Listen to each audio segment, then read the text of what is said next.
Thank you so much, Adam. We're going to get you to the top of the hour. Torrin, Dorn, and NC State taking on Clemson. Remember, they're coming off that huge win against Duke. Dorn had 16 points in the matchup. Now they're taking on a Clemson team who's in the top 25, their highest ranking since 2010. We will get you there in about 18 minutes. Welcome to the ACC on ESPN. A little late night hoops for you from Raleigh, North Carolina. It's the NC State Wolfpack, 11-5, playing host to a top 25 conference opponent, the number 19 Clemson Tigers.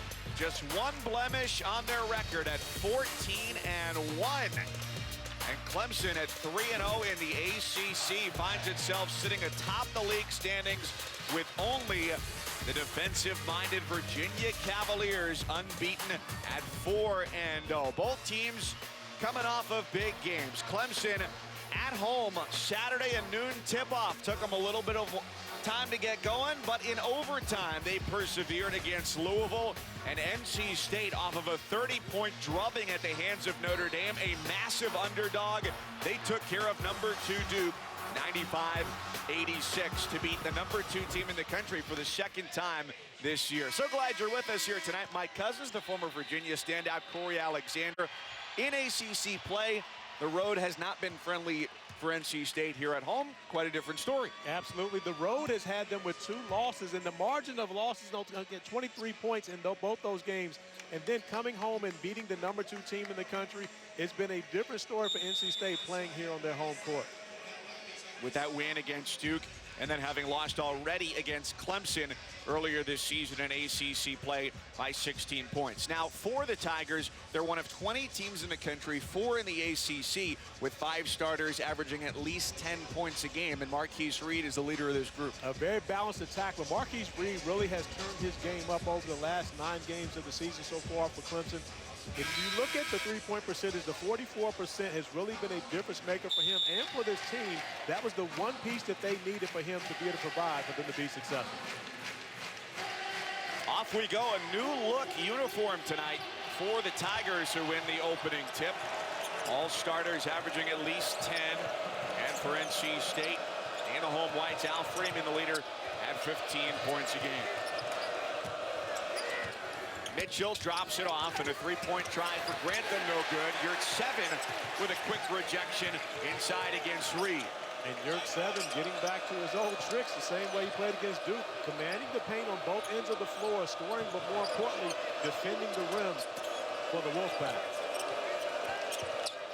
Well, a late night start, but a pretty charged up crowd coming off that surprising win against Duke on Saturday. It's Thomas turned away. Yurt-7 defends well under the basket.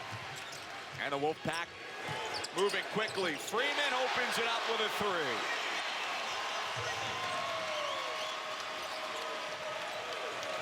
And one of the things for NC State, when they're able to score, they're able to set their pressure. Kevin Keats wants to be able to pick up 94 feet. Now, without a strong complement of players, only 8 scholarship players in this game available, they won't pressure as much, but they'll pick their spots to try to turn Clemson over. Only 8 scholarship players available for the Pack, 9 healthy total. Count on the walk-on Spencer Newman.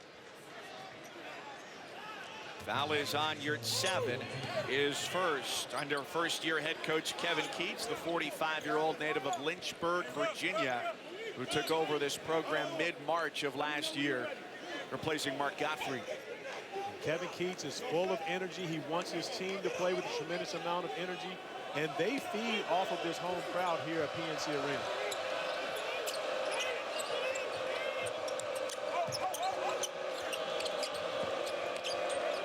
Here's a fun matchup. Thomas against Yurt-7. He's not given any ground.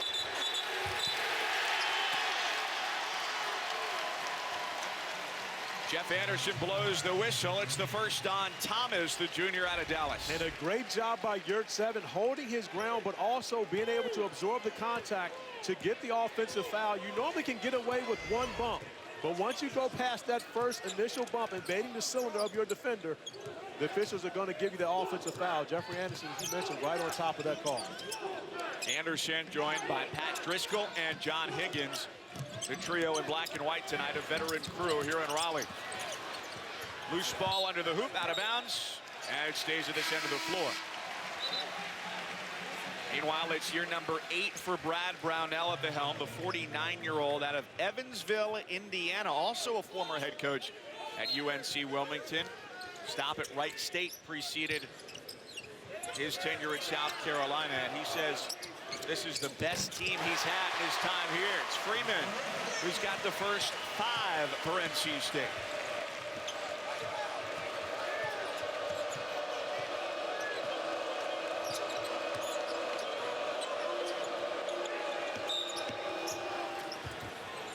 Grantham on the wing, and the size advantage against Beverly. That's the foul against the freshman out of Kentucky.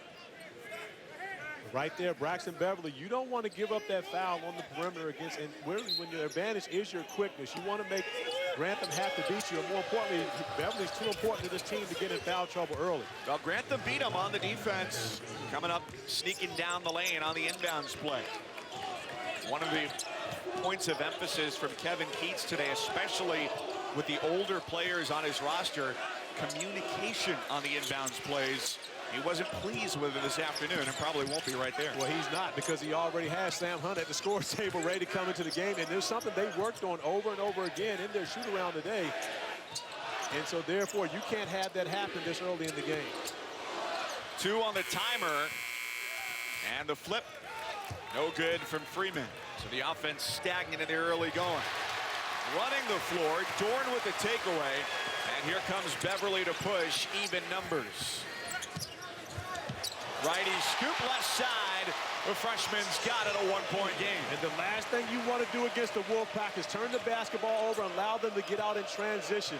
Braxton Beverly, of course, is a knockdown shooter, but you give him opportunities to touch the paint in transition, he will burn you every time.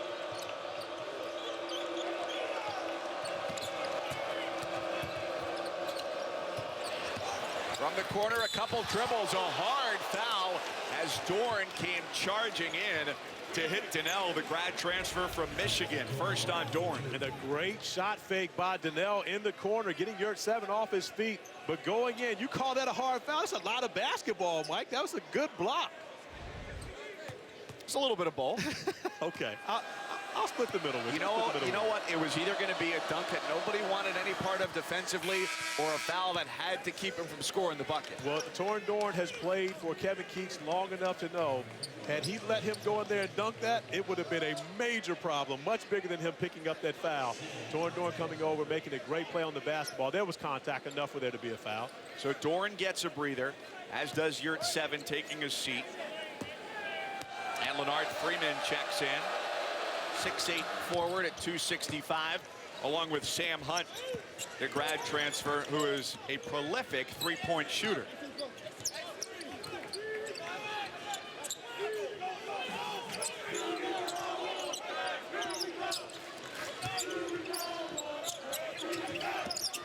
Freeman hits Beverly on the backdoor cut, and he missed it. Tough fall there by Amir Sims, going in to get the rebound. A foul against the Wolfpack's Abdul Malik Abu. Braxton Beverly, as he gets out in transition off the turnover, very crafty move there to get the right arm underneath Donnell, trying to block the shot.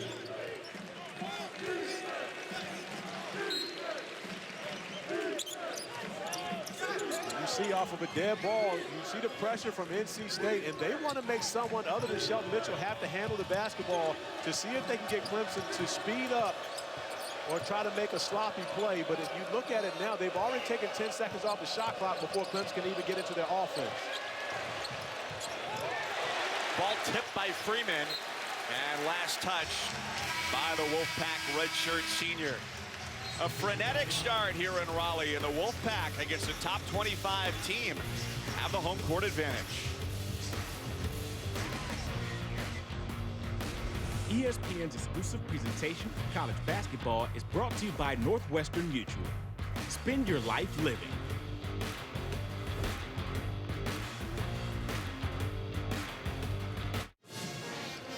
Good news for NC State on the scoreboard and on the roster today as well, as they found out they're getting their point guard, Markel Johnson, back. The sophomore who at the time was at almost 7 assists a game. It was tops in the league, was suspended on December 16th after he was arrested and indicted back in early December back in his hometown of Cleveland on a felony assault charge.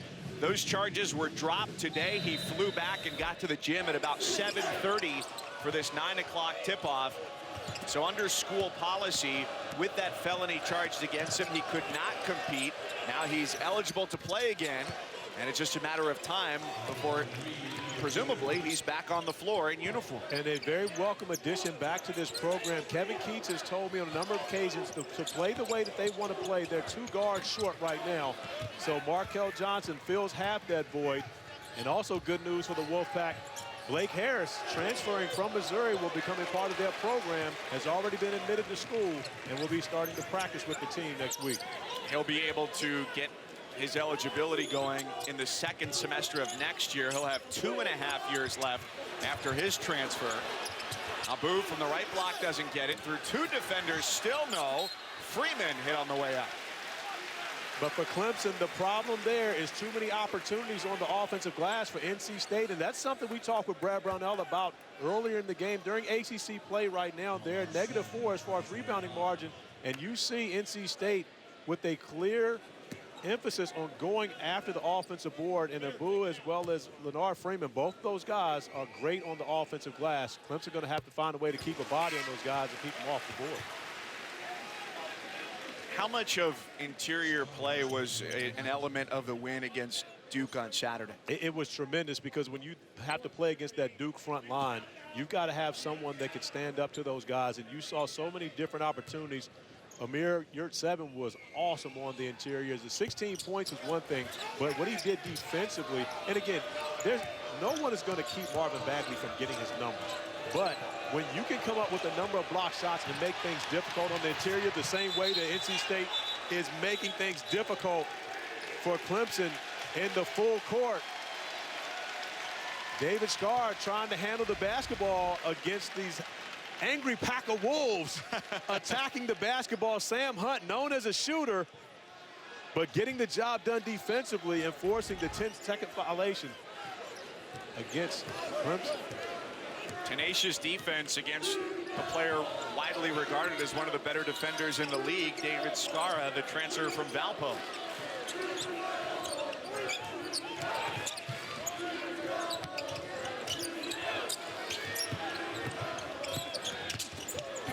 Freeman baseline drop off and a slam from Abu. Get out of his way.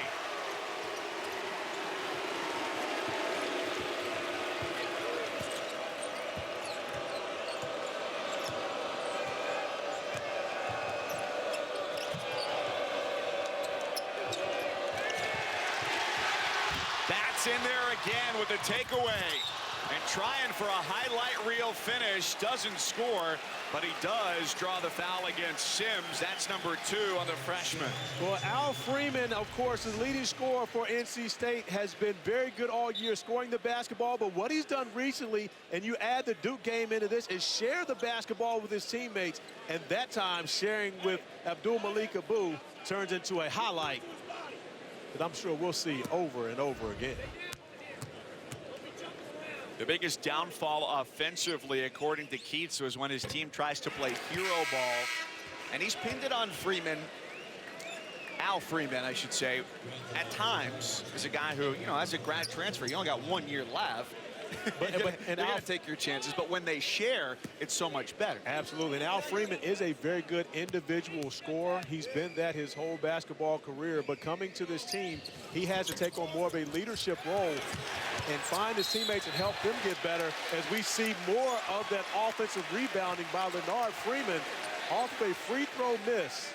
And if there's one thing that disgusts coaches more than anything, when you have 2 guys on the line and one guy beats both those guys for a rebound, that's just not something that Brad Brownell can continue to watch, as we see Elijah Thomas and Gabe DeVoe head to the scorer's table. So a couple of changes coming for Clemson as Freeman hits the first. Janelle sits, as does Scarra, who just picked up the foul, his first.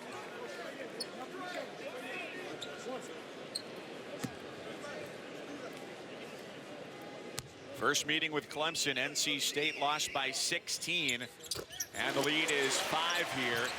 Not 6 minutes gone in the first half.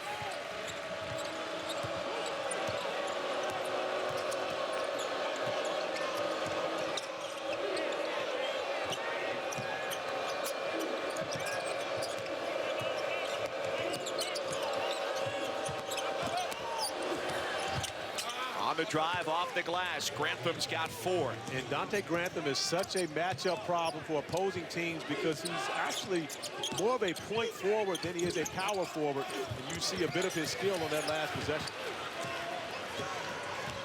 Tigers have numbers. Mitchell feeds Thomas, who's hit from behind on his way up by Abu. Great Checking catch on him. Great catch by Elijah Thomas there. And getting out in transition, the big man running. Shelton Mitchell, recognizing and knowing his personnel, knows that his big guy can catch that pass. That's a tough pass for a lot of bigs, but Elijah Thomas brings it in and does a good job seeking out the contact of Abu, picking up the foul. Here's Thomas, who's listed at 6'9", 237. Quite different than what he would have hit on the scale, say, about 3 years ago coming out of high school. And out of high school, he was 290 pounds and, of course, went to Texas A&M out of high school. When he arrived there, he actually got down to 260. Talked to us a little bit about his diet. Just said, I just didn't want to eat that stuff, whatever he had to eat. But he actually got down to 260. And then transferring into Clemson, played to 255 last season. And over the summer, just made a commitment that he had to get himself in a better shape to stay on the court and stay out of foul trouble. He got himself down to 237 and now says he's probably going closer to 232. But you can tell he's done a tremendous job getting his body right for the grind that is the ACC 18-game schedule. Part of his motivation, he said, was he knew if he wanted to pursue basketball professionally, he'd have to be able to trim down. So it's eggs for breakfast, salad for lunch, fish and vegetables for dinner. He's got a diet like yours, or a healthy guy. A lot more talent. You're at 7, nails the 3. He's 7 for 9 from deep this year.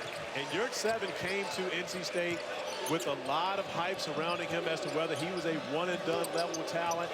And talking about his shooting ability, and struggled at times as most freshmen do, but really has come in lately and done a tremendous job as a player, just like NC State's defense is doing here in this first half. LeVar Batch Jr. getting in perfect position to pick up that foul on Elijah Thomas, and that's going to be 2 on Thomas as he has to take a seat. We talked about him getting in foul trouble. It plagued him all last season, and he's had battles with it at times this year. Only played 24 minutes against Louisville in an overtime game, even though he was still able to have a double-double. Only averages 25 minutes. After the 3, it's the short corner for Yurt 7.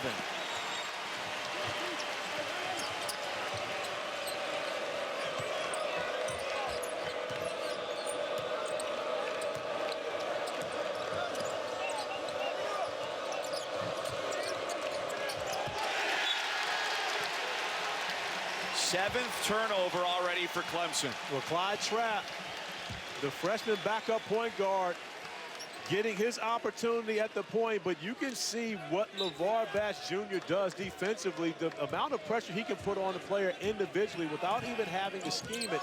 He's just a very good individual one-on-one defender.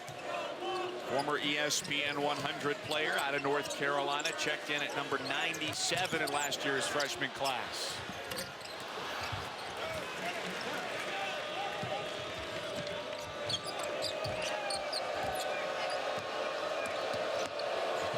A split of the defense going right to the rim. Reed puts it up and in. A beautiful finish by Marquise Reed. And Reed is really going to have to play more of the ball handling, have more of the ball handling responsibilities with Shelton Mitchell on the bench, because he has Braxton Beverly guarding him, and no disrespect to Beverly, but he's nowhere near the on-ball defender that LeVar Batch Jr. is. And Spatz has already shown here early in this game. Clemson has picked things up on the rebounding end as Grantham nearly goes coast to coast. Instead, he dishes to the wing. The Three was halfway down and out. 17-13, State with the lead. Let's take a look at both Coach Brownell and Keats, who are at UNC Wilmington in tonight's Infinity Coaches Corner. Take an Infinity timeout in your day to vote for your favorite coach and charity. InfinityTimeout.com. Majorly successful at UNC Wilmington, Brad Brownell from 02 to 06 was 83-40. Kevin Keats from 2014 to 2017, 72-28, and made 2 trips to the NCAA tournament. Now in his first year at NC State, Brad Brownell, when he came in, that was his first year that he went to the NCAA tournament, trying to take his team back there this year. And he says that this team is probably the most talented he's had now in his 8 years. And right now, Joe Lunardi actually has them as a 4 seed, which would be the highest seed, or tie the highest seed ever for Clemson as a 4 seed. But right now, they've got to find a way to get the job done on the defensive end of the floor, really, which is the calling card for Brad Brownell. Count that basket. They're in the top 25 this year for the first time since the 09-10 season. Right around the same point in the calendar, January 18th. They got up to number 17, but then lost back-to-back games and fell out of the top 25 not to return. You're at 7 straight away. He's going to hit that. Well, and not only that, of course, he went to the left-hand jump hook on the possession earlier. And Yurt 7's, field goal shooting has been off the charts. He shot over 67% of 7 of their last 10 games. So as a young man that's playing with a tremendous amount of confidence, especially coming off of a 16-point game against Duke. He's got 10 of their 22.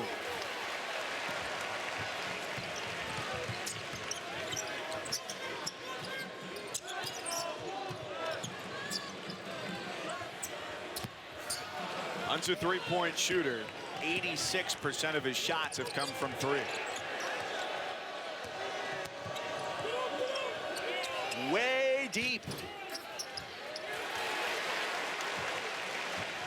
Everything right now for Clemson is one and done with NC State on the defensive end of the floor. The Wolfpack doing a tremendous job covering up the rim and not giving any opportunities for offensive rebounds, and they continue to attack the basket on the offensive end of the floor. How much has the offense changed for Clemson without Thomas out there? Well, it's a tremendous difference because you don't really fear that post presence down there, which allows NC State to pick up their pressure on the outside, but that's going to be foul number 2 on Braxton Beverly. Saturday afternoon for you on ESPN, a college hoop doubleheader. It starts with number 21 Kentucky taking on Vandy. That's at 4 Eastern, 1 Pacific. And then the 20th ranked Tar Heels squaring off against Notre Dame at the Joyce Center in South Bend. Both games part of the Saturday showcase presented by 5 Hour Energy, also streaming live on the ESPN app. Latest health news as of this evening for Notre Dame point guard Matt Farrell. Unlikely to see him return on Saturday. More likely expect him back on the floor when the Irish face Louisville on Tuesday. Nice feed there from Gabe DeVoe coming off the curl. 2 NC State defenders going with DeVoe, leaving Donnell under the basket wide open. And the easy ones like that, those are the ones that you don't want to give up. But Coach Keats has to be happy with the defensive effort of his team.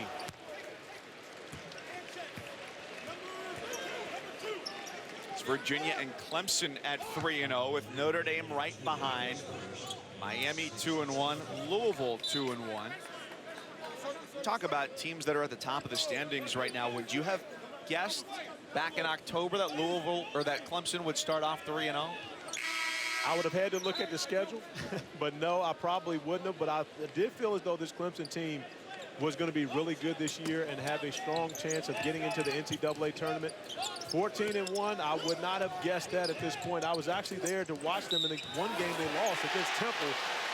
And there was a lot of what's happening right now where NC State is just handling them in the paint as Leonard Freeman continues to dominate inside, and Al Freeman has become the facilitator for the NC State Wolfpack. He's been more of a scorer all year long, but sharing the basketball extremely well.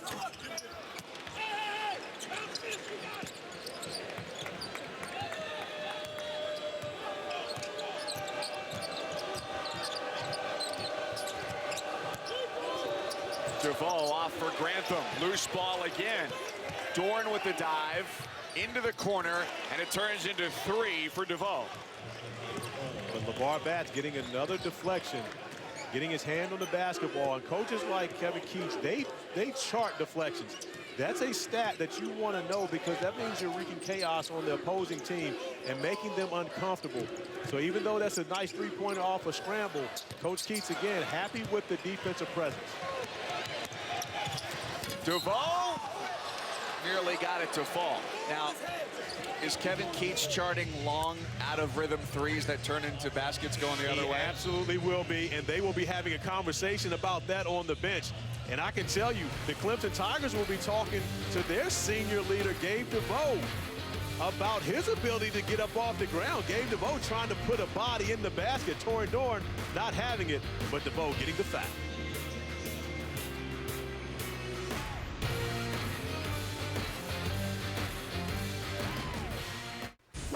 Chris Cotter in studio. Oregon State taking on Arizona. And Oregon State with the early lead, but here come the Cats. Ira Lee with the flush on the 3-on-2 break. It's a 4-point lead still, though, for the Beavers. Late first half on ESPNU. You've got Wichita State handling East Carolina. Stanford, Washington State as well, guys. Chris, there doesn't seem to be a night in college basketball this year where there's not at least one result that makes you raise an eyebrow at the scoreboard. That's the parity in college basketball this year. I don't believe that there's any great team, you know, a number of talented teams, but no great team which is going to make it so much fun when we get to March. It's been difficult to win on the road in the ACC this year. When we say difficult, we mean exceptionally difficult. Let's take out a win at Pittsburgh. It's going to be a down year for the Panthers. They just lost their second leading scorer, Ryan Luther, for the year with a foot injury. So road teams are 2-0 at Pitt. With the exception of those games, ACC teams on the road are 5-21. Well, and 3 of those happened last night. Last night, 3 of the 4 games were road wins. Yeah, going into last night, the ACC teams have really struggled against each other going on the road. But that's the way it's supposed to be. You're supposed to have hostile fans, excited crowds, you know, and giving your home team an opportunity to be able to win and cheering them on. Dante Grantham wants no parts of that. Of course, he wants to get a road win, another road win for the Clemson Tigers. And this one may be a little more special to him because he's actually playing against his high school coach, A.W. Hamilton, who's a member of the staff for Kevin Keats on the NC State Wolfpack bench. Actually coached Grantham in high school and told me earlier today that Grantham actually played the point guard position for him a lot of time. I saw that note about Grantham over the last few years saying that he actually played high school point guard. And I'm thinking to myself, yeah, but he wasn't playing against anybody. But according to A.W. Hamilton, he played some of the point guard position at Hargrave, and he's playing against some very good competition at Hargrave. So I got to give Grantham some props. He and A.W. got a chance to catch up before the game. Asked A.W. what's it like coaching against your guy. He said it's hard because the last time we did it, they beat us by 16. So hopefully they get a different result tonight. So coach and former player Hamilton was the head coach at Hargrave since 2011 when Kevin Keats left to go join Rick Pitino's staff at Louisville from 2011 to 2014.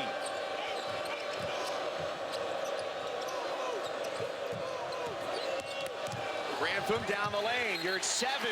Stepped on the line. John Higgins right on top of it. That was another nice wall up, though, by Yurt 7. It really was a great defensive play by Yurt 7 off of a strong drive by Grantham. And you see at 6'8", Grantham's ability to handle the basketball. But you're absolutely right. Yurt 7 going straight up, and then at the end of that play, getting a hand on the basketball.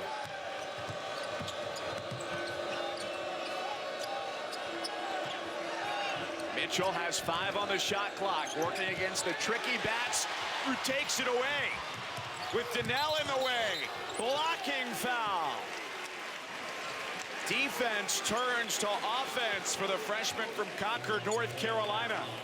Well, this is a battle of CP3 point guards. You've got LeVar Batts, fresh off of CP3 All-Stars 2 years ago, Chris Paul's AAU program. and Shelton Mitchell, who ran the show for CP3 about 4 years ago. So these two guys very familiar with each other. That time, Bats getting the better of the Elder States.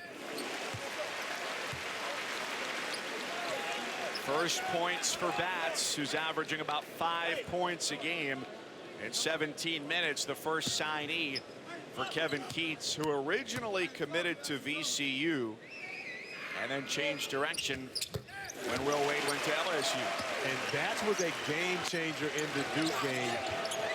NC State down 27-16 here at home, and LeVar Bats checked back into the game, and NC State went on a 12-0 run to take control in the first half and really played even basketball for the remainder until they were able to take it over at the end.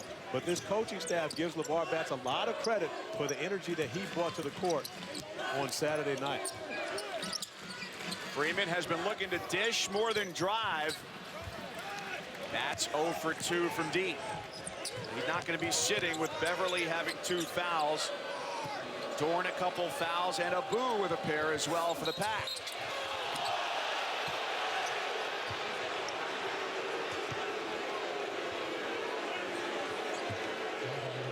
That's Freeman's first. And Donnell slipping the screen and finding his way to the rim. A nice feed. But it does look as though Leonard Freeman got himself outside of that restricted area. I'm not sure if he was there and set before Donnell got there. But according to the fan base here in Raleigh, he was there. He was set. Looked like he had legal guarding position, but the call was the block. So it's Donnell who brings a ton of experience to this roster. 101 games at Michigan during 3 years. 5 of those in the NCAA tournament. And that's such an advantage for Brad Brownell to have a guy like Donnell. We've talked about Elijah Thomas, and that oftentimes he finds himself in foul trouble, especially in the first half, picking up too early. So having a guy like Donnell is such a luxury to have, who has the experience of playing in the NCAA tournament and can come up and make big plays for you, just like a rebound here. He did a strong rebound going against Leonard Freeman.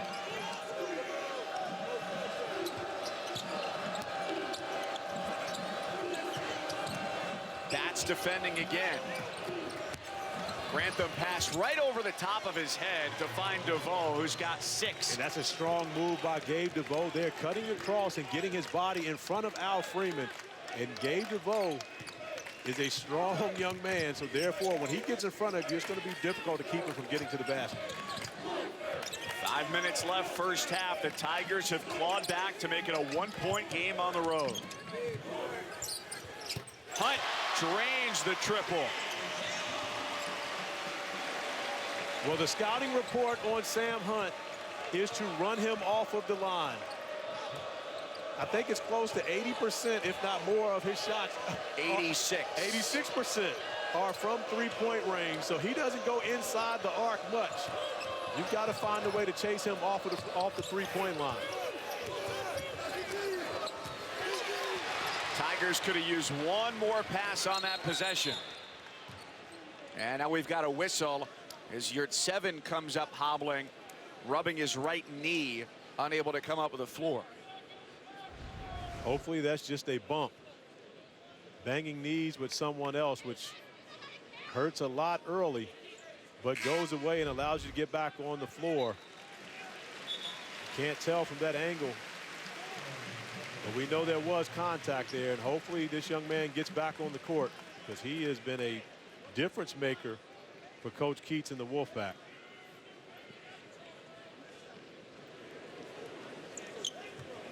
Turnover number 9 by the Tigers, down by 4.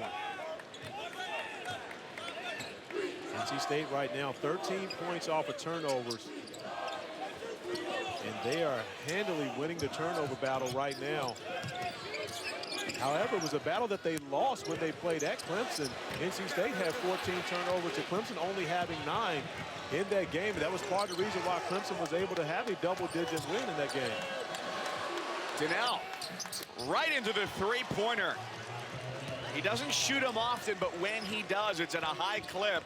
He's 7 for 12 this year, and he's got 9. And he's almost like the changeup. Elijah Thomas, of course, is a strong post presence. So for Leonard Freeman, when you guard Thomas, you got to get your job done in the paint. But then, of course, you got to be able to stretch your defense out to play against Donnell. And that's a big-time block by Grantham. And leads to DeVoe. Triggering from the corner. Donnell with a volleyball tip up and in. 34-33. Clemson has the lead. And the way that Clemson struggled early in this game, Brad Brownell has to be extremely excited about the fact that his team has come here into a hostile environment and fought back to take a lead with just over 3 minutes remaining. Reed gave space. Hunt took the shot.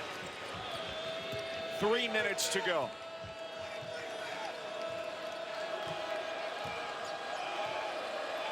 Mitchell at the point, the former Vanderbilt Commodore.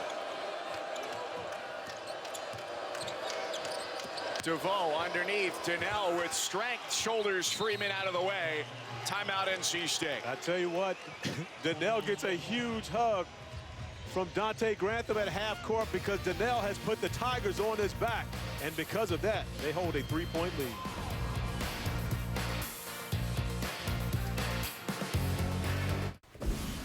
Chris Cotter, Tom Crean, Dallin Cuff, Alfa Romeo halftime report coming your way in a little bit. We're going to preview a star-studded Saturday. A lot of great games on Saturday. One of the stars in college basketball, DeAndre Ayton, struggling tonight. Arizona losing. What do you make of the first half we've seen so far here? Clemson doesn't turn it over. They're pretty good. 9 turnovers so far, but they've tightened that up in the last few minutes and gone on this run here. Absolutely. And the one thing that NC State has been doing a much better job of is ball screen defense, but it's not there tonight. Not so far. You had a good one, Mike. Corey, we'll see you at the half. Now back to Raleigh. We got the Killer C's in studio. CC, DC, and TC. I mean, that sounds like a rock band, doesn't it? And I'm MC. And I'm Your just CA. There it is. We got C's all over the place. We're covered. 2:20 left here in the first half. You're at 7. Back from bumping knees and backing down defenders. Clemson has had no answer for Amir Yurtseven. The only thing that slowed him down is bumping knees and having to go sit down. But when he's got the basketball in his hands, he's been great. Not only doing it inside, but outside as well. Donnell with the last 7 points for Clemson. No chance for a bucket on this possession. Turnover number 10.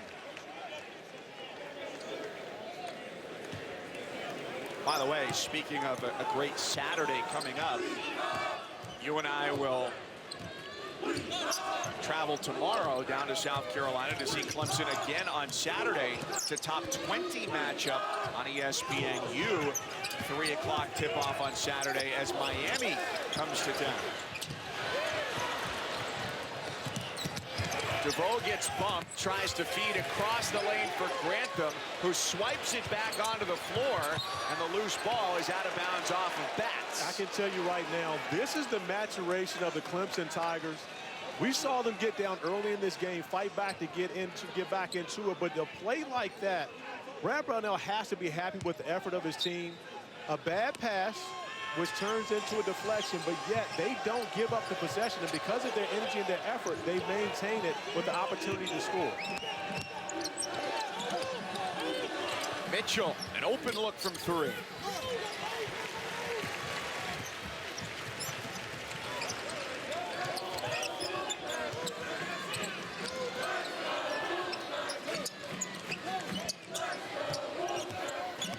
That's off the high screen to a waiting Beverly in the corner, who delivers a triple.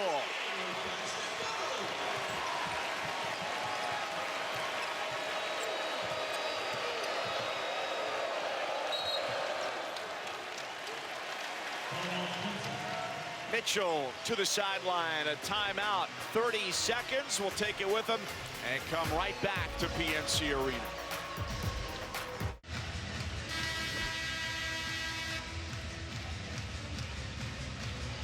Kevin Keats talked about Clemson's ability to follow the scouting report. That time, a defensive breakdown by Marquise Reed, because one thing you do not want to do is leave Braxton Beverly alone. Helping off the side, and the only reason Beverly was back in the game with those 2 fouls was for offense on that possession. And a defensive breakdown by Clemson gives an easy bucket, an easy 3 for Beverly, who makes the Clemson Tigers pay.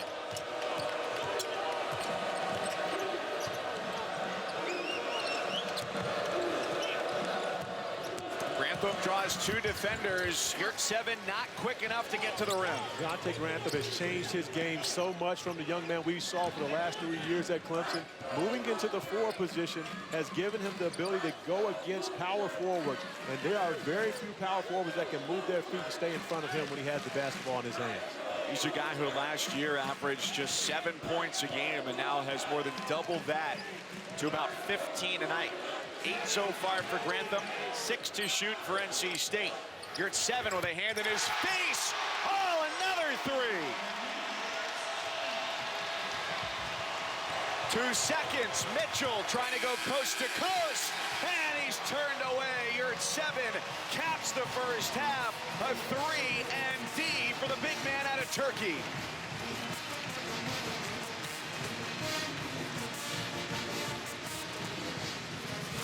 $15 in the first for Yurt 7. The Pack over number 19 Clemson by 3. The Alfa Romeo halftime report is next.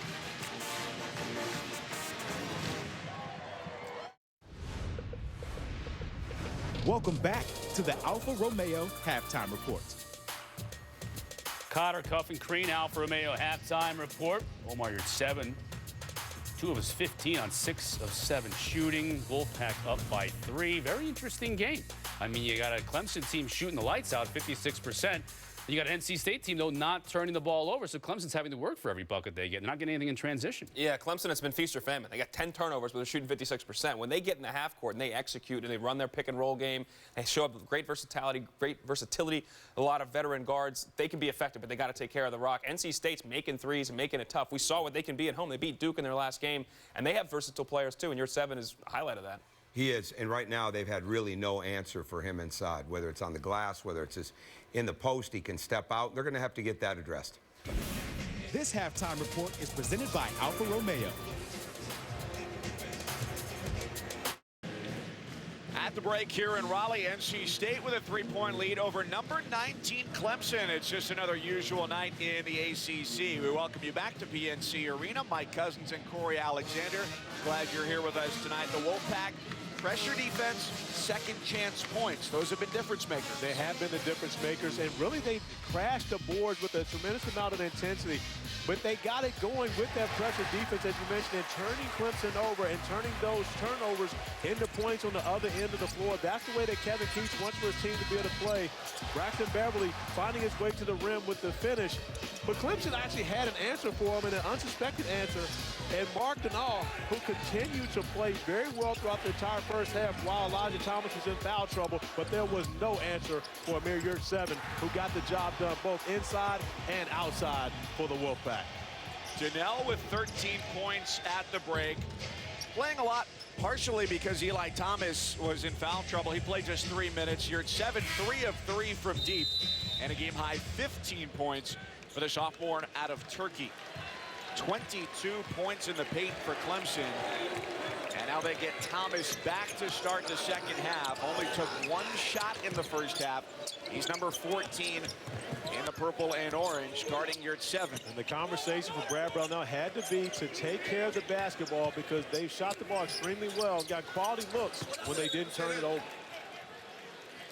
Out of bounds off of Torrin Doran for NC State, so Clemson gets it back. They didn't lead for a good portion of that first half. NC State led for more than 15 minutes out of the first 20.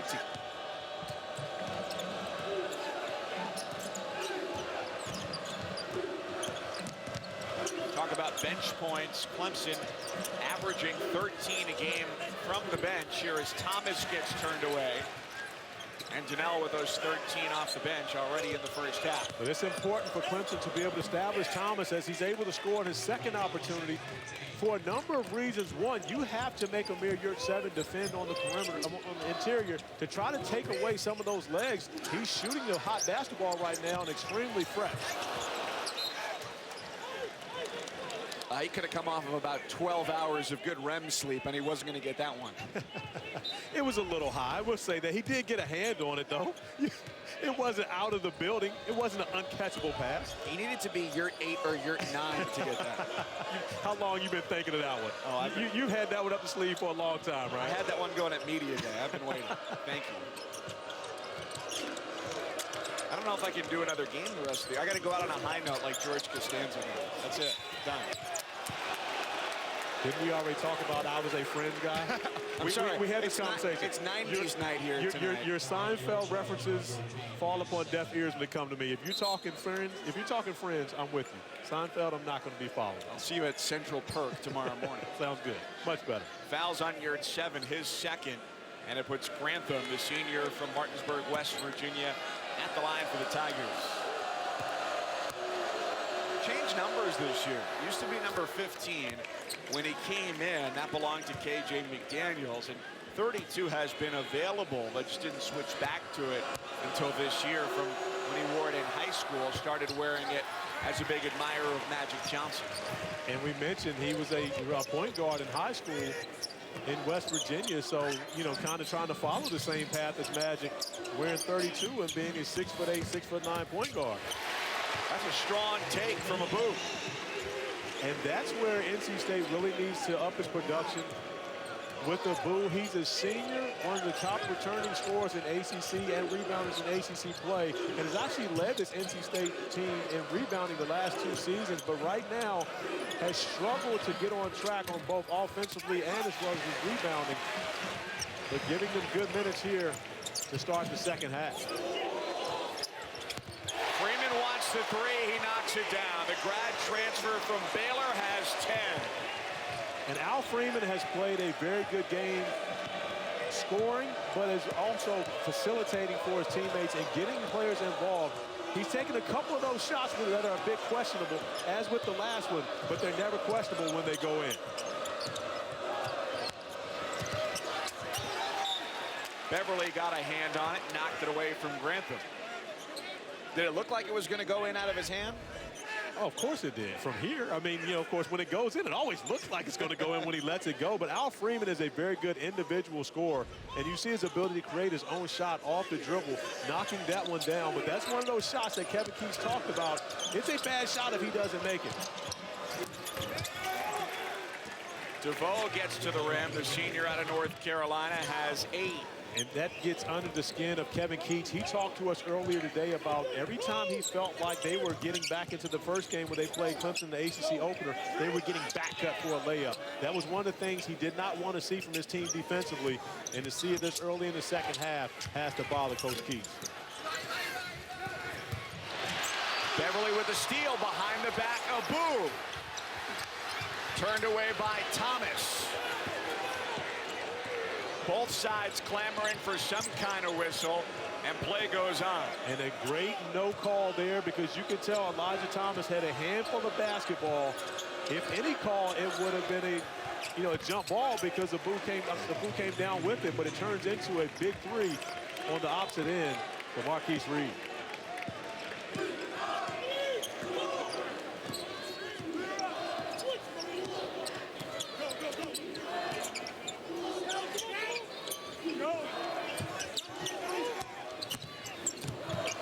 Beverly right into the three-pointer. Nearly knocked it down. As a shooter, not to say that I was that, but I was. I count that as a make. You were a shot taker, not always a shot maker. Well, no one's always a shot maker, Mike, but I made a lot of them. But here's the thing. When the ball goes that far in the basket and comes back out, you count that as a make, because that felt good going like it was going in. Freeman speeding down the floor. Grantham swats it. Now Thomas. Mitchell for Grantham, lays it in. Dante Grantham getting it done on both ends of the floor. Agile move from Freeman to step around the defender and still draw the foul to end up at the line. Clemson on the run and a 2-point lead. And they got the 2 points off of Dante Grantham with a big-time block shot, and then Shelton Mitchell rewarding his buddy out in transition as they take the 2-point lead.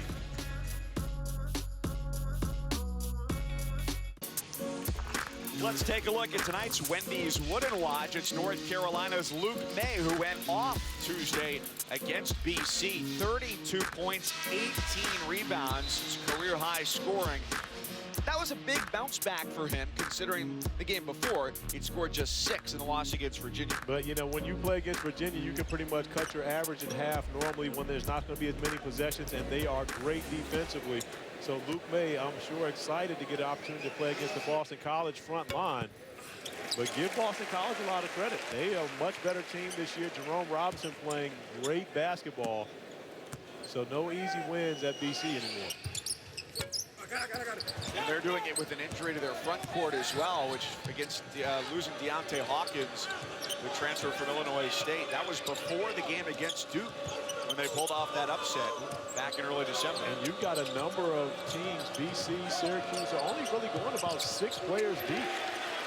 Getting maybe 7 or 8 there, or very sparingly, but BC not playing many guys. Their perimeter players more pretty much at 40 minutes per game. Yurt-7 lines it up from 3. He's a perfect 4 of 4 and a game-high 18. Yurt-7 must have been watching the game last night with Lauri Markkanen playing against Porzingis and seeing those guys getting it done from the outside. Markkanen knocking down 7 threes in an NBA game.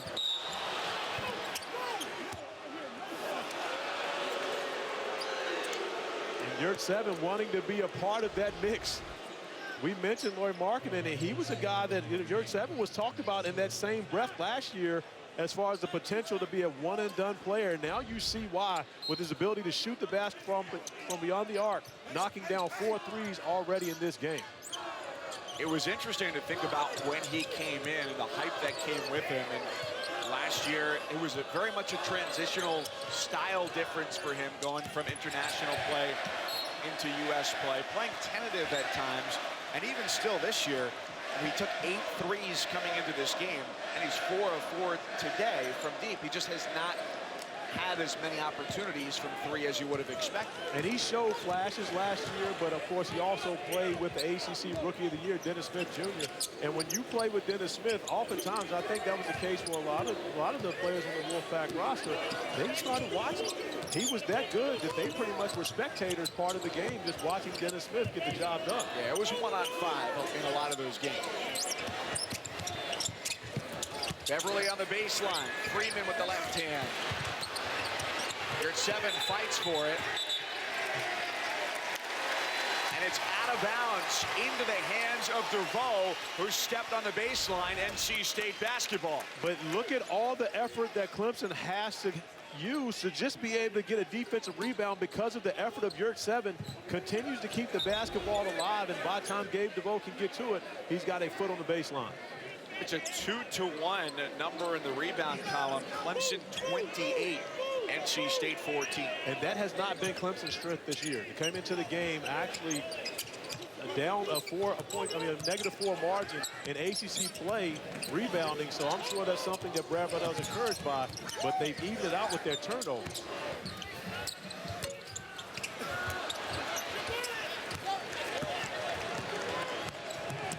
The rebound belongs to Mitchell, and the jam for Amir Sims, the freshman from Palmyra, VA. And Amir Sims getting out in transition, and great job by the big fella running the floor, and even more so, Shelton Mitchell trusting his big guys to be able to catch that and finish it in transition. Fluvanna County, stand up. What do you know about Fluvanna? The Flucos. A lot of people in the state of Virginia are proud of you right now. I'm a snitch telling your grandparents live in there. The research on that one was a little bit easier. Reed's got 10 to shoot. Clemson down by 2. And a difficult 16-footer hits back iron, and it's Batts who wants to run. He's had some offensive confidence today, but has not been able to turn it into too many points. But the problem there is they waited to get back. Clemson let him off the hook. Clemson really had a 4-on-1 in transition there. Gabe DeVoe pulling the basketball back.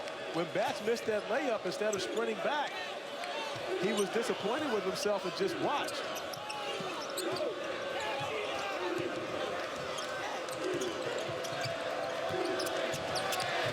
The shot clock. Mitchell for Thomas. Double team. Now 2 to shoot.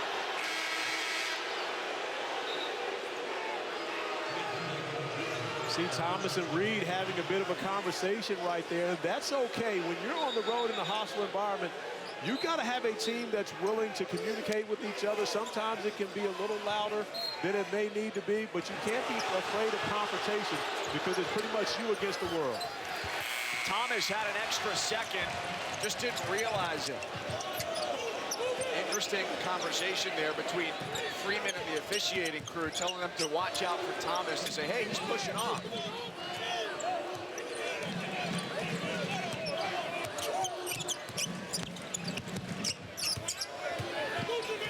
Freshman Beverly finds Abu.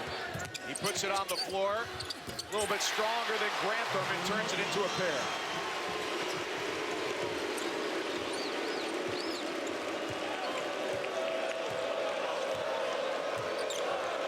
It's got to be great for Abdul Malik Abu to hear what's not boos, but Abu's. Reed gets called for a lazy foul right there. Tough to win on the road in this league. Just 7 wins in 23 tries this year.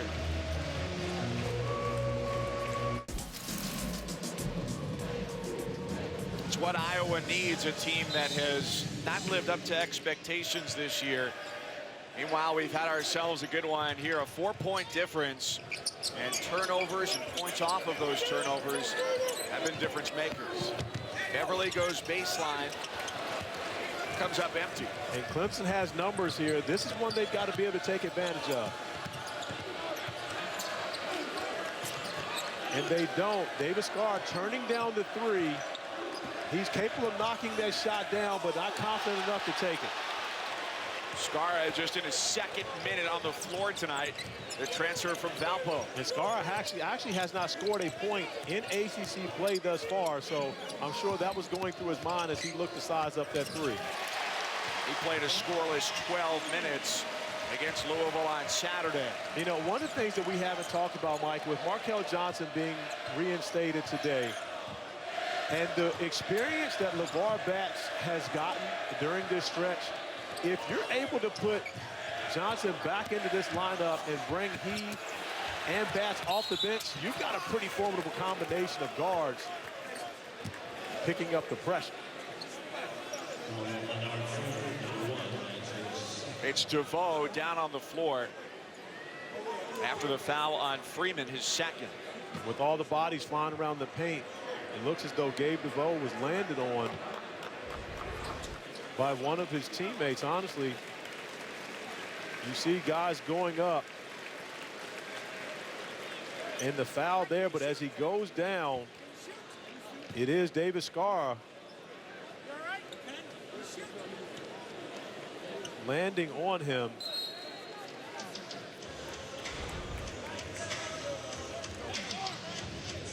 Honestly believe that's one of those situations where you just kind of get the wind knocked out of you. As Skara comes in, chasing an offensive rebound, running into the back of DeVoe. Gabe DeVoe looks fine. More importantly, not going to step off the floor. Needs to get those free throws. It's been a big year for the senior from here in North Carolina. First season as a full-time starter. Only made 7 starts over his first 3 seasons. No good on the first. Don't forget to tip off your weekend with another NBA Friday doubleheader. KD and the Warriors, as KD just joined the 20,000 point club, are in Milwaukee to take on Giannis and the Bucks at 8 Eastern. And then Chris Paul leads the Rockets against Devin Booker and the Suns. Coverage starts with NBA Countdown at 7 here on ESPN and the ESPN app. The Wolfpack lead is 6 as they're looking for a 3rd win against the top 25 team this year. They've taken down number 2 Arizona. Saturday it was number 2 Duke, and tonight it could be number 19 Clemson. Reed trying to feed through defending hands. It's turned away. Freeman out of bounds and off of the Tigers.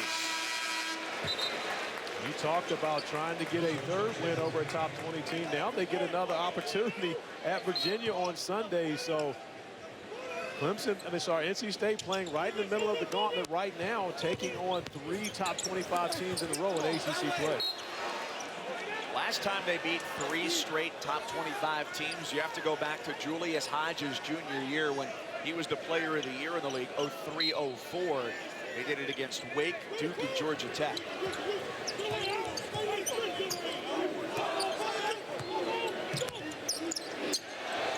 Here at 7, can he do it again? His first miss from deep. But another opportunity for NC State. Al Freeman getting in there and getting his hands on the basketball, knocking it off of Shelton Mitchell. And now NC State with another opportunity, a second chance opportunity to put points on the board.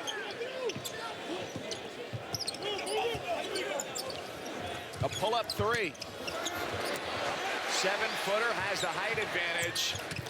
That's one of the best weapons in his arsenal. 20 for year 7.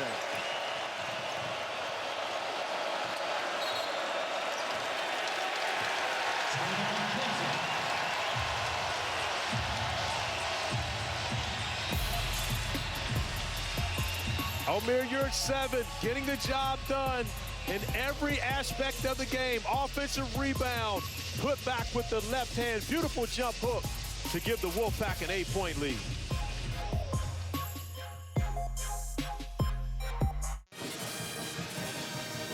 In a year where college basketball doesn't have a team clearly better than the rest, here's who's sitting at the top right now. 1-loss teams. You've got Nova, West Virginia, UVA, Clemson, and Auburn, and the Tigers are in danger of getting loss number 2 tonight. And Mike, coming into this season, if someone told you that Villanova, West Virginia, and Virginia would be 1-loss teams at this point, it wouldn't be a tremendous surprise. But I believe that Clemson and Auburn would be.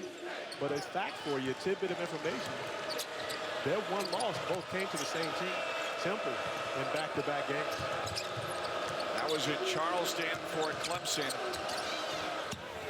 It's part of the pre-ACC schedule. And Temple beat Auburn in the semifinal to get to Clemson in the championship game. And so both those teams, if not for Fran Dunphy and his Temple Owls, be undefeated right now, right? And surprising for both teams that NC State has played today, game number 7. Holy cow, it's 23 for year 7. Largest lead of the day for NC State, and the career night continues. This is the 7th game without their point guard, Markel Johnson. Braxton Beverly has stepped in nicely, and Auburn playing without 2 of its top players as well on the heels of the FBI investigation. Nice move there by Marquise Reed, getting to the rim and honestly using the rim as a shield against year 7, who has commanded everything in the paint on both ends of the floor here. And now we see Clemson actually go to the 2-3 zone, trying to find a way to slow down year 7 in this NC State offense, which has operated so well here on their home court.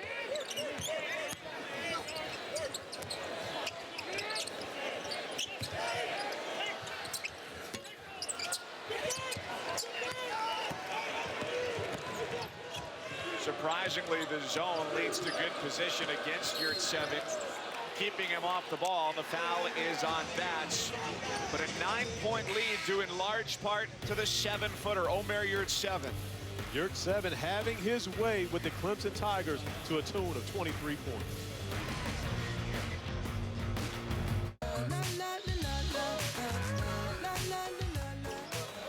Kansas, West Virginia, great matchup in the most competitive league in the country. And then Duke and Miami Monday night. Does Miami have enough offense to keep up with Duke? I'm not sure, but they've got a great defense. So it's going to be interesting to see. But Duke has not been successful on the road in ACC play thus far. So that gives Miami a great chance. Grantham, nice spin and score. He's got 13. We see Clemson staying in that zone defense. Yurtseven, the 7-footer, not even in the paint right now, starting on the perimeter. The way he shot the basketball, playing more like a guard. Isn't one of the dangers of going to a zone, though, being susceptible to the 3-point shot? It is, but right now, Clemson hasn't had any success at all trying to contain NC State off the dribble, so they've gone where they wanted to be on the court, and that's why they've gotten so many open looks. You're at 7 from the elbow. It's too close. You know, we talked about his shooting. His guard gets an opportunity, but of course, there's Yurt 7 again to turn that one away. 4 blocks for him on the evening to go along with everything he's done offensively. You know, and give the big guy credit. He was the one that took the shot on one end of the floor, but you see he gets back defensively, comes up with a clean block there. You know, Mike, we talked about his shooting, 5 for 6 from 3 today, but we left shoot around today as Marquise Reed gets fouled on a 3. One of the cardinal sins of the game of basketball by Leonard Freeman. But we left shoot around today.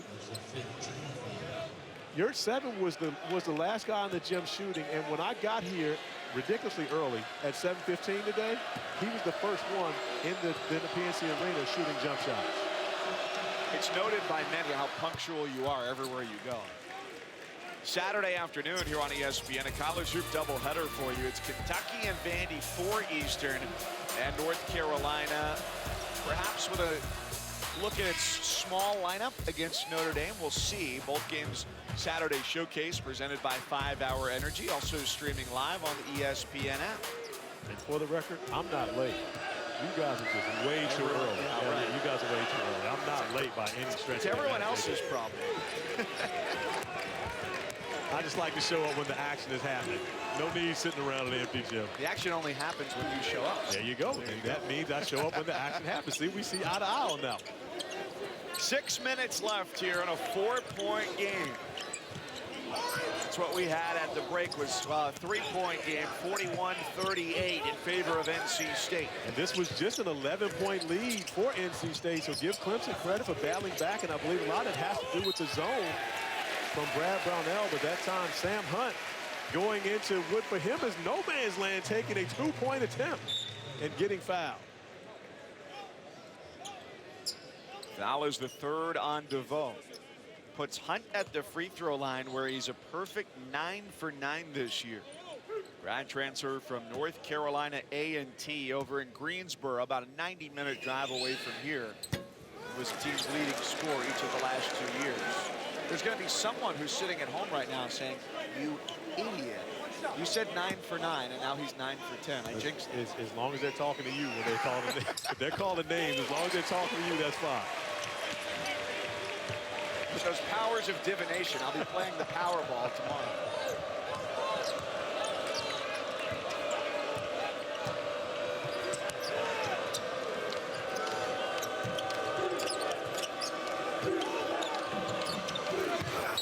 Reed for Donnell. Foul is on the floor. The grad transfer from Michigan, who had a big first half with 13 points off the bench. He's played a strong role. Clemson only averages about 13 points per game off the bench. They don't get a tremendous amount of bench production, but as you mentioned, Donnell had 13 points alone in the first half. You look at the free throw shooting from the Tigers in their last 3 games, 87% from the line. Although we thought Donnell was going to get free throws on that one, he take the ball out of bounds underneath, saying that he wasn't in the act of shooting.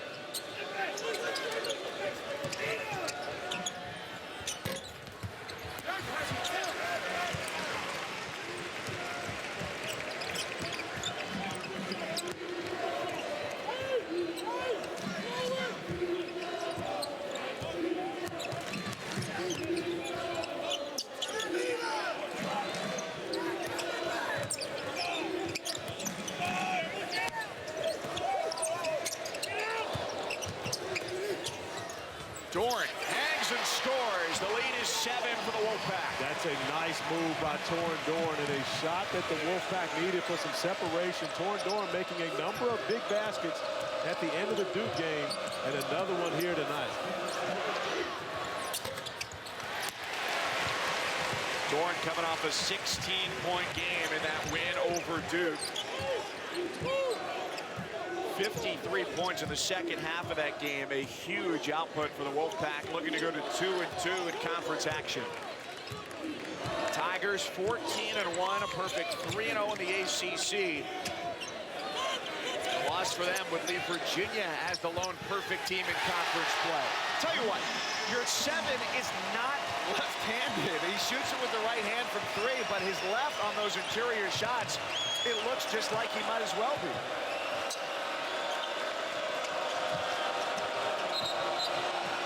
He's called for the foul there on the wing. Crowd thinks it's questionable, especially because it's number 4.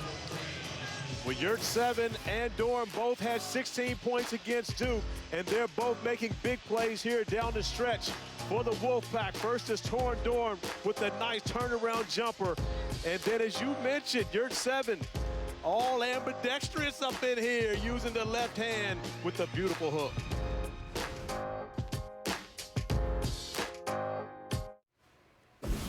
Chris Cotter in studio. Coming up at 11 o'clock on ESPN2. Utah at UCLA. Now, an interesting dichotomy of thought here. I'm inspired by the John Wooden quotes, but I'm also frightened a bit by the sight of Bill Walton in the tub. So I got to figure this one out, guys. Where does the hot tub fit on the pyramid of success? I mean, that's Little Billy at his best. There's no question about it. Little Billy loves to find activities, and he's got to find a way to occupy his mind until he gets on the game. And to keep our friend Dave Pash entertained throughout the year in Pac-12 play also. Always an enjoyable watch, as this one has been tonight here in Raleigh. Torrin Dorn tests his hand from 3.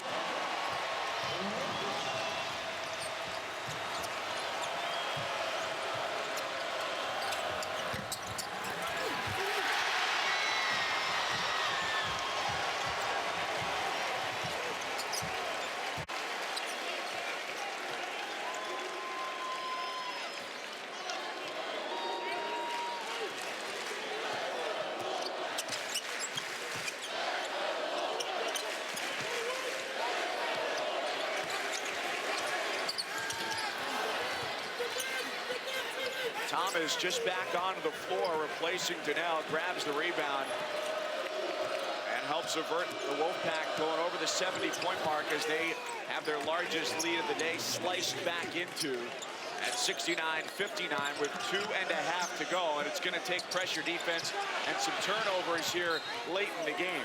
NC State has only turned the ball over twice so far in almost 38 minutes. That's 5 below their best number previously this year. And a great job handling the ball, as you mentioned, by NC State. But right now, Clemson's pressure, putting quite a bit of pressure on the Wolfpack. Coming up on SportsCenter 11 Eastern. And what's going on with LeBron and the Cavs? The latest from Toronto in their game tonight that's happening right now. Also the official midpoint of the NBA season. A look back at the top 10 plays of the first half and what Le'Veon Bell's warning is for the Steelers about his future in Pittsburgh. It's all coming up next on SportsCenter, also streaming on the ESPN app. 69-59, 2:31 to go. Clemson 14-1. The Tigers off to their best start since they opened up at 16-0 in the 08-09 season. And NC State looking for win number 12 on the year, trying to go to 12-5 and 2-2 in the league. Well, important to remember right now for NC State out of the timeout, they only have 5 seconds to get the ball across half court. The count does not start over with the timeout being called, especially with the deflection going out of bounds off of Clemson.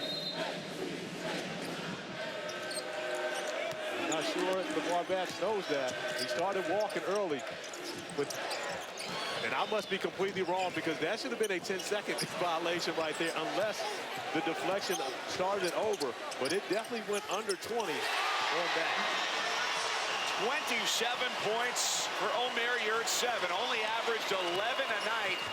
A career high for him continues to grow. But Clemson can't afford to trade baskets right now with 2 minutes to play. A lot of contact there on Batts.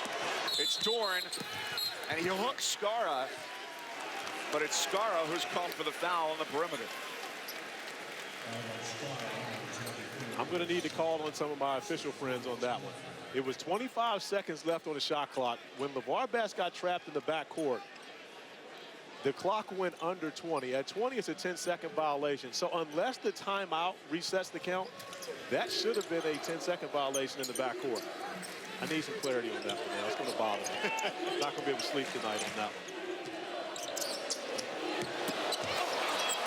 Doran turned away by Thomas.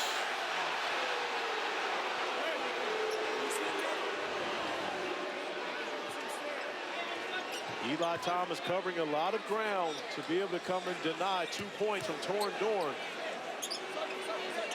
But right now, not sure that's going to be enough for the Clemson Tigers to overcome this 10-point lead. Still a minute 45 remaining in this one, but NC State looks very confident on their offensive end of the floor. That's one I'm sure they're going to have to go and check out to see if that's good. That being that Dorn was able to make that shot, the officials can go over and check to see if he got that basketball out of his hand before the shot clock went off. And in all honesty, with the naked eye in live action, I think that that was still in his hand before he got that one off. Those points may be coming off the board. So Jeff Anderson and Pat Driscoll go over to the scorer's table to have a look while both teams huddle, and NC State is feeling pretty good. You think back their last couple of games, a 30-point drubbing at the hands of Notre Dame. Going into the game against Duke on Saturday, there were a lot of people who said, no way, there's no way NC State's going to win on its home floor.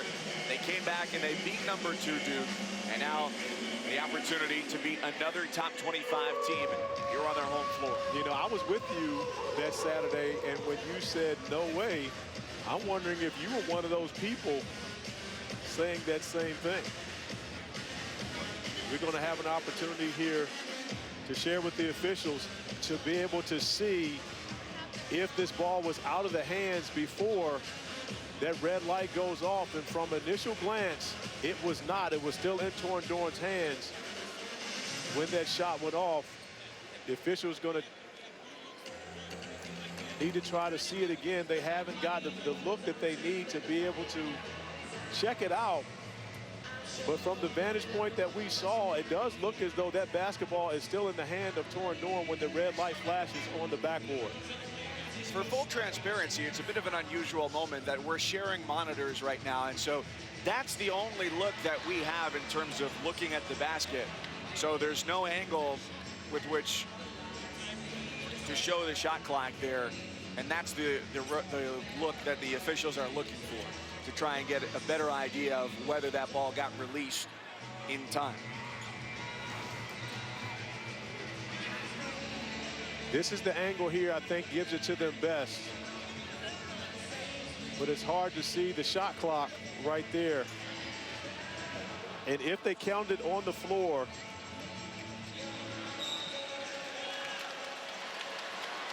oh, there you go. You see the light up top. You can see it, yeah. With that one, you can see it. And that does look as though the ball is out of his hand before the shot clock goes off. So therefore, it is going to be a good basket.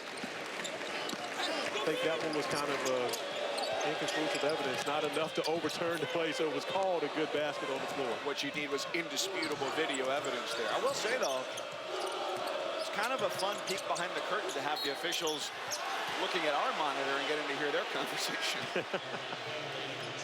You felt like you could go out there and put on the stripes and get out there a little bit now? Absolutely not. Okay. Is it because of the running? I didn't think about that, but it's one of the hardest jobs in sports, and it's one of the least appreciated jobs there is as well. You say one of. I can't imagine a job harder than being an official, especially at this level of college basketball. One, you come into a building where at least half of the people are going to hate you, no matter what you say, because anytime you make a call on the home team, you're going to get fried for it. And very few people have more difficult travel schedules, especially considering the elements in college basketball officials who don't just work in one league night in and night out. Yeah, but, you know, I travel with a lot of them leaving games, and unfortunately, I'm walking to the back of the plane while many of them are speaking to me at the front as I'm on my way to the back. 73-66 with a minute 19 to go.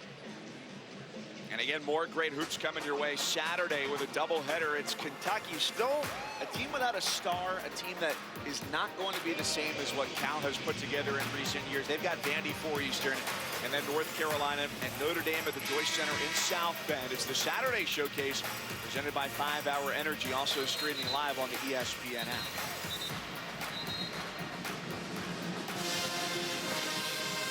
North Carolina and Notre Dame, two teams that I'm sure everyone expected to be at the top of the ACC this season. But you see Notre Dame at 3-1, holding their own without Bonzi Colson and Matt Farrell playing heavy minutes here in the ACC. But you get an opportunity to see Duke and North Carolina both at 2-2. And I don't believe anyone would have guessed that they would have the same record as Virginia Tech at this point in the ACC play. Virginia Tech has come back down to earth a little bit, a very high-scoring team in November and December, but not the same strength of schedule as some of their conference opponents. Georgia Tech evening its season series last night with a win at McCaver's Pavilion against Notre Dame. There's Grantham with the foul. That's his second. 3 road wins in the league last night out of 4 games. Clemson was hoping to keep that trend alive, but ACC road teams this year have won just 7 times overall. 7-21 mark for teams on the road. Clemson with a 10-game winning streak coming into this game as well after their loss against Temple in Charleston.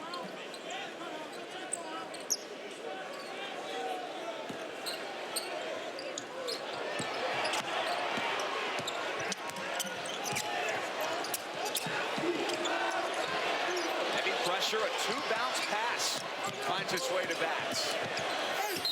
Freeman not wasting any time. And that's a good play by Al Freeman. Continue to be aggressive in attacking the basket, not roaming around on the perimeter and allowing Clemson to come foul him and put him at the free throw line.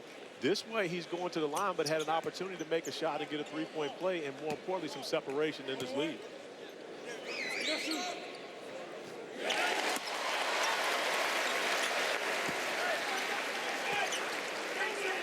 Freeman's got 14. Not going to be the leading scorer tonight with a huge night for them at 7.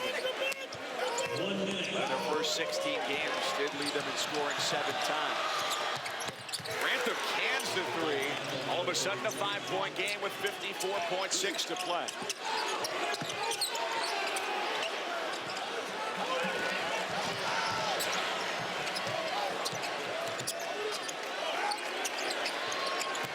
Good zip on the ball for the Wolfpack. Get it up the floor. Skara stops the clock at 43.5. It's 1-1. NC State didn't want to foul Beverly or Yurt 7. They missed their opportunity to foul Bats when they had him over in the corner. He got the basketball out of his hands really quickly, but I'm sure that's the guy that they would like to put at the free throw line. Al Freeman, 1 of 2 in the last possession. Clemson hoping that he'll help them out once again. Indeed he does, a 76% free throw shooter. Clemson's got it down 2 possessions. Reed, the team's leading scorer, drops it off for Thomas. 3 points is the difference. Right now, for Clemson, just get a stop. See if you can come up and get a trap, possibly a turnover. If not, you get a foul and put NC State at the free throw line and continue to try to extend this game.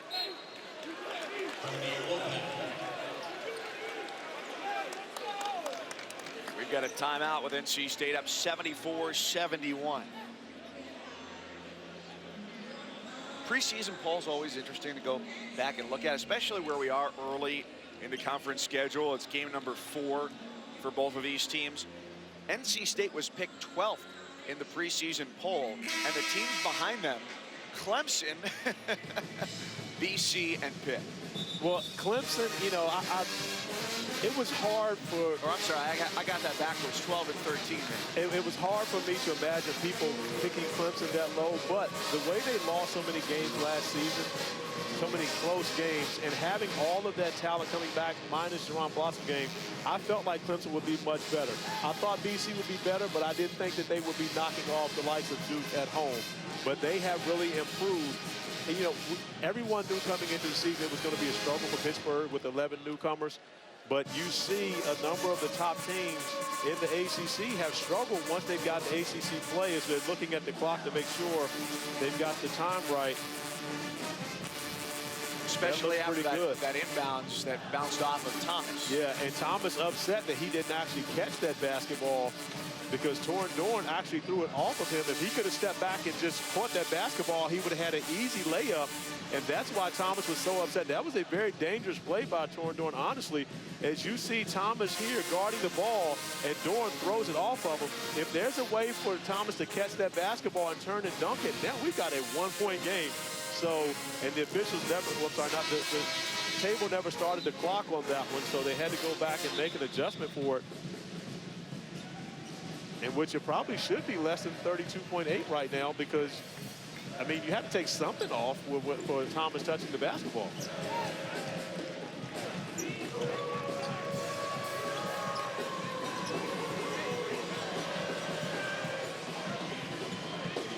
So Dorn the inbounder, 4 across. Beverly, Freeman, Hunt. And now the pass is taken away. We've got a whistle. Clemson is saying that ball was out of bounds. Well, with under 2 minutes, the officials can go review that. If I'm Brad Brownell, I'm asking them to go review it because that basketball bounced out of bounds on the inbounds play, and that is a turnover for NC State.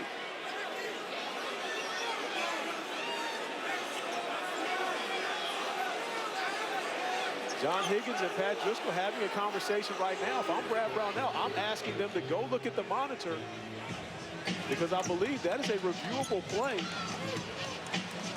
especially with under 2 minutes remaining.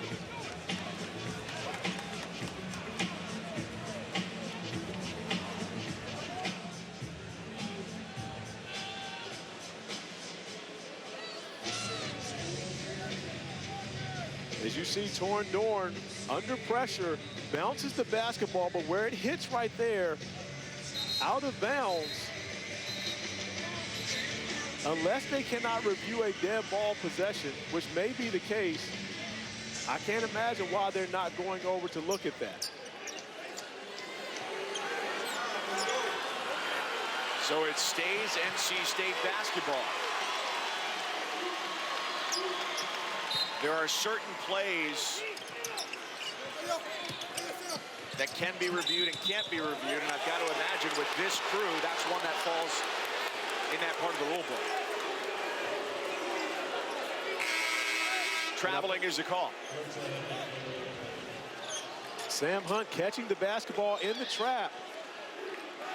And you watch his feet as he takes off.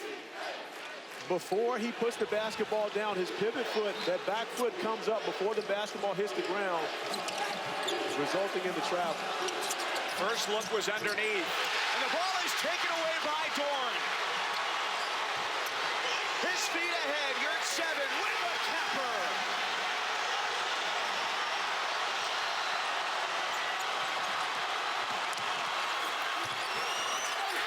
Grantham missed it, Beverly heaves it. It's Scarra left block. He puts it in with 10.4 seconds.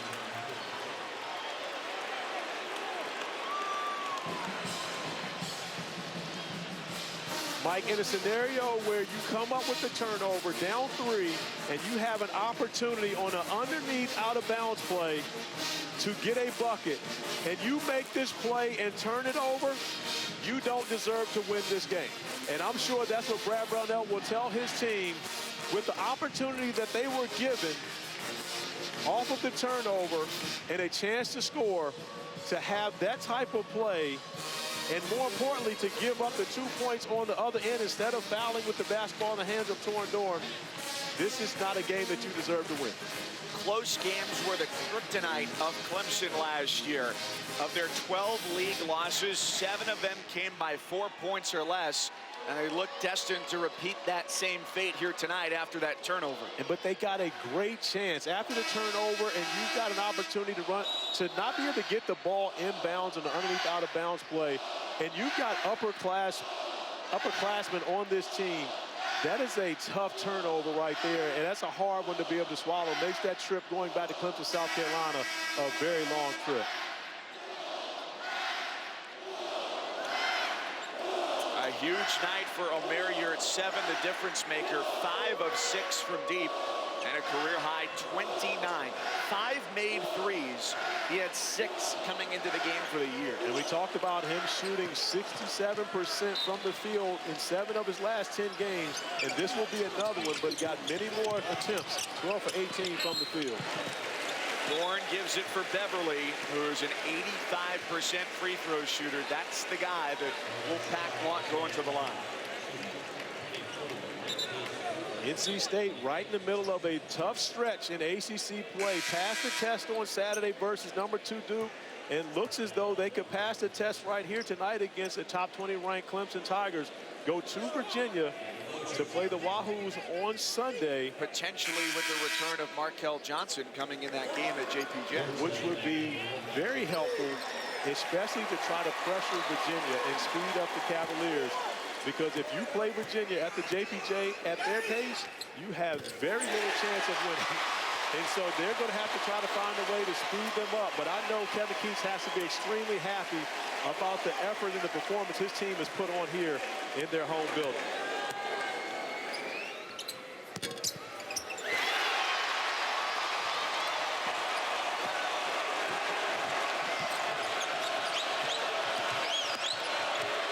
Mitchell to the bucket, and a follow by Duvall. The Wolfpack 78, the Tigers 73.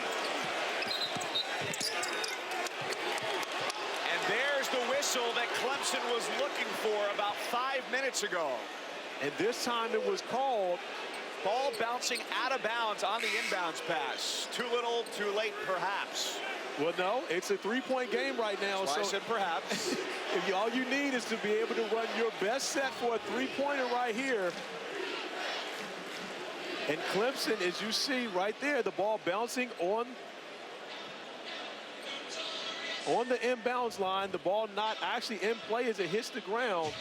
Pat Driscoll on top of it.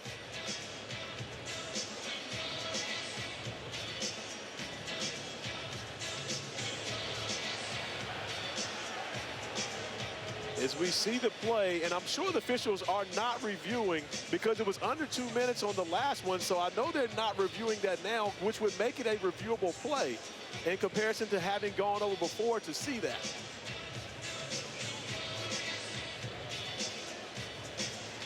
So down 3, 1.3. You've got a chance for a catch and shoot here for Clemson.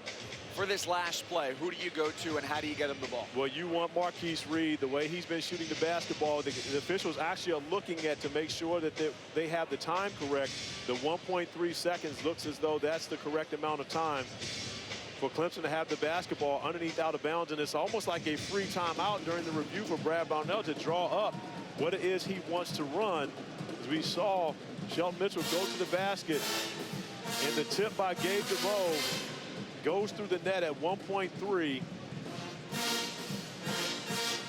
I believe that 1.3 is the right time to have on there. Of course, no time will run off the clock because it's a dead ball turnover by NC State on the underneath out of bounds play.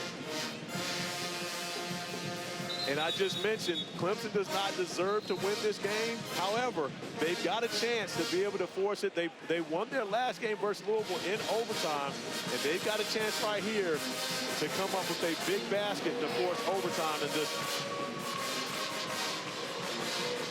Marquise Reed, the guy you're looking for, number 2 at the elbow in purple. Don't be shocked if it's Mark Donnell taking this three. He will be the least likely but capable shooter. Ball is in, shot is up, and a foul is called. 3 free throws with a chance to tie the game.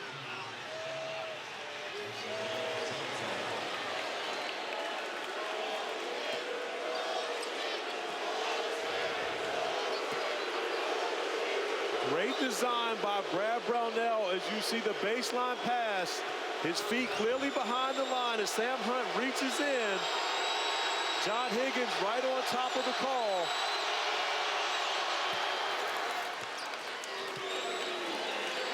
Gabe DeVoe knocks down the first one. Mike, there is no greater pressure than what Gabe DeVoe is having to deal with right now.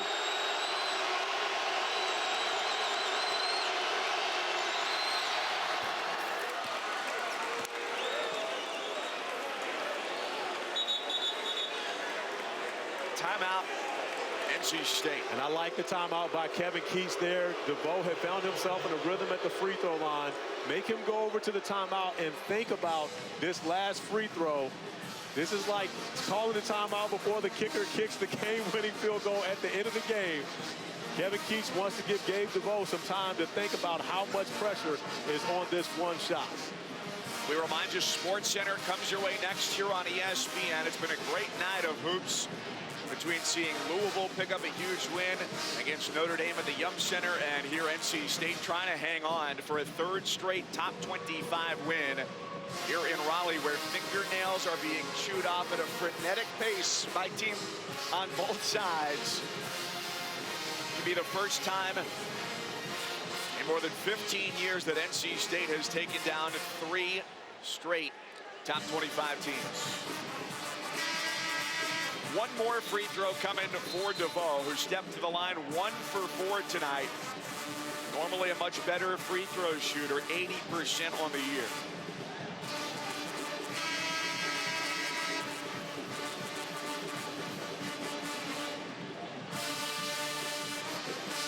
And even a made free throw here, we're going to overtime because 0.2 seconds is not enough. Even for a tip, you need 0.3. Yeah, and I mean, again, I just think about the pressure that Gabe DeVoe is under right now and what was going through his mind in that timeout, knowing that the fate of this game lies in his hands going to the free throw line as Kevin Keats gets the crowd up.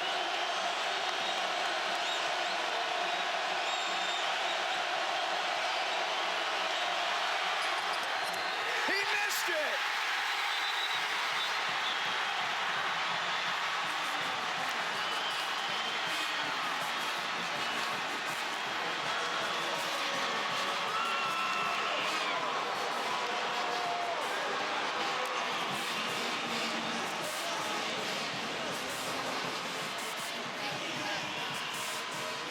A tough spot to be in. Gabe DeVoe calmly knocking down the first 2 free throws, but a great timeout by Kevin Keats to ice DeVoe on the third. The potential game-time free throw to send it into overtime to get NC State a home court victory. There's nothing like a Thursday night in the ACC. NC State's a winner against a third straight top 25 victory. Arizona, Duke, Clemson all go down. The Wolfpack's 12-5, and SportsCenter comes your way right now. Wow, what a fantastic finish the night in college hoops. Don't sleep on NC State. They're hot and they're beating the good teams in the process.